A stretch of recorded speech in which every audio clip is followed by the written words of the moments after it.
आज हम बात करेंगे केवाईसी के बारे में। केवाईसी क्या होता है, केवाईसी कैसे करें, क्या क्या डॉक्यूमेंट्स की रिक्वायरमेंट होती है केवाईसी के लिए, क्या बैंक हमसे हमारा आधार कार्ड नंबर या फिर ओटीपी फ़ोन पे पूछता है, कैसे केवाईसी बैंक्स को हेल्प कर सकती है, इन सब चीज़ों के बारे में आज समझने की कोशिश करेंगे। देखिए केवाईसी क्या होता है, केवाईसी एक जरिया है कस्टमर्स को समझने का।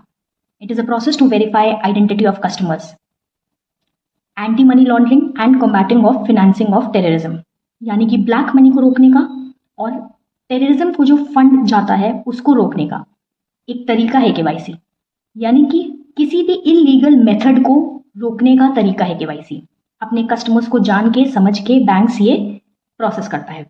अब ये किस तरीके से किया जाता है, देखिए केवाईसी के लिए ये 6 ऑफिशियली वैलिड डॉक्यूमेंट्स जिसको ओबीडी बोला जाता है ये हमसे बैंक लेता है या फिर कोई भी फाइनेंशियल इंस्टीट्यूशन हमसे लेता है। फर्स्ट है पासपोर्ट, सेकंड है वोटर आईडी, थर्ड है डीएल यानी ड्राइविंग लाइसेंस, फोर्थ है आधार कार्ड, फिफ्थ है नरेगा जॉब कार्ड और सिक्स्थ है pan card. Ration card officially valid document नहीं होता है। अब बात करते हैं कि कैसे केवाईसी करी जाती है। प्रॉपर आइडेंटिफिकेशन जब बैंक्स मांगते हैं, प्रॉपर आइडेंटिफिकेशन का मतलब एक आइडेंटिटी प्रूफ आपका होना चाहिए और एक एड्रेस प्रूफ होना चाहिए। यानी एक प्रूफ ऐसा जिसमें आपकी फोटो हो, एक प्रूफ ऐसा जिसमें आपका एड्रेस हो। तो पासपोर्ट आपका पीओआई और पीओए यानी आइडेंटिटी और एड्रेस दोनों है। पासपोर्ट में दोनों होता है, वोटर आईडी में भी दोनों होता है, डीएल में भी और आधार में भी। लेकिन नरेगा जॉब कार्ड और पैन कार्ड ये दोनों आइडेंटिफिकेशन के डॉक्यूमेंट्स हैं, इसमें एड्रेस नहीं होता। इसलिए आप जब भी पैन कार्ड देंगे तो उसके साथ आपको इनमें से कोई एक डॉक्यूमेंट देना पड़ता होगा। यानी कि ज़्यादातर लोग आपका आधार और पैन मांगते हैं। अब बात करते हैं ई केवाईसी के बारे में।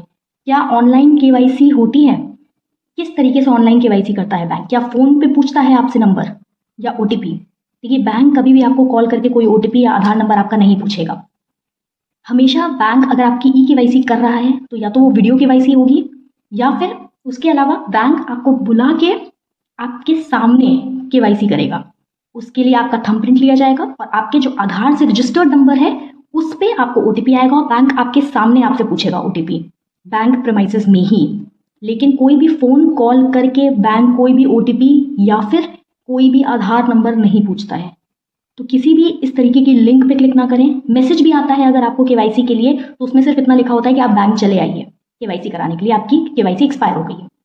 ठीक है, कोई भी आपको लिंक पे क्लिक नहीं करना है क्योंकि ऐसे हज़ारों लाखों फ्रॉड्स डेली बेसिस पे होते हैं जिसमें इंसान लिंक पे क्लिक करता है मैसेजेस पे और वो बहुत ऑथेंटिक लगते हैं। लिंक पे क्लिक करते ही उसका फ़ोन हैक हो जाता है। खैर उसके बारे में हम बाद में बात करेंगे। केवाईसी के कुछ पार्ट्स होते हैं, यानी कि केवाईसी कैसे बैंक्स को हेल्प करती है। देखिए केवाईसी फर्स्ट चीज़ ये है कि कस्टमर एक्सेप्टेंस को इंश्योर करती है। मतलब कि कस्टमर बैंक जेन्युइन एक्सेप्ट कर रहा है इसके बारे में देखती है कि जो आइडेंटिफिकेशन प्रूफ बैंक ने लिया है वो सही है कि नहीं, जो पैन कार्ड बैंक ने लिया है वो सही है कि नहीं। अब आप पूछेंगे कि पैन कार्ड कैसे पता चलेगा या आधार कार्ड कैसे पता चलेगा कि ओरिजिनल है कि नहीं। देखिए बैंक की इंटरनल वेबसाइट्स कुछ ऐसी होती हैं जिसमें पैन कार्ड हमें वेरीफाई करने का ऑप्शन आता है या वैलिडेट करने का ऑप्शन आता है। तो उसमें पैन कार्ड की जो जेन्युइननेस है, ये पैन कार्ड सही है कि नहीं, नाम, सारी चीज़ें वैलिड है कि नहीं, ये सारी चीज़ें वो वेबसाइट बता देती है। आइडेंटिफिकेशन प्रूफ इस तरीके से बैंक वैलिडेट करता है। सेकेंड पॉइंट हो गया आपका ट्रांजैक्शन मॉनिटरिंग। देखिए केवाईसी का ये भी एक पार्ट है। केवाईसी करना मतलब सिर्फ ये नहीं होता कि डॉक्यूमेंट्स लेके और आपने ये देख लिया कि नाम मैच हो रहा है कि नहीं, एड्रेस मैच हो रहा है कि नहीं, सिर्फ इतना नहीं होता।